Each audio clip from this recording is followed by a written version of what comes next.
మాఘపురాణము 15వ అధ్యాయము. జ్ఞానశర్మ కథ.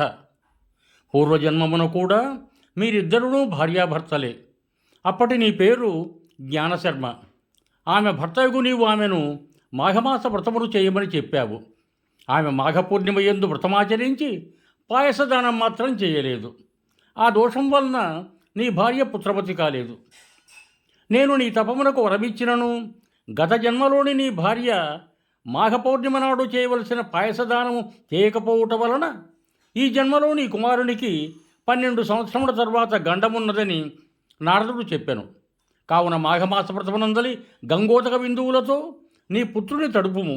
ఇందువల్ల గండదోషము పోయి నీ పుత్రుడు చిరంజీవి అగును అని శ్రీహరి ఆ బ్రాహ్మణులకు చెప్పాను. యుహం భూయాత్. ఈ షార్ట్ వీడియోపై ఉన్న త్రికోణాన్ని టచ్ చేసి ఓపెన్ కాగానే పూర్తి వీడియో వీక్షించి మీకు నచ్చితే వీడియోను లైకు షేరు చేసి నా ఛానల్ను సబ్స్క్రైబ్ చేయ ప్రార్థన. ధన్యవాదములు.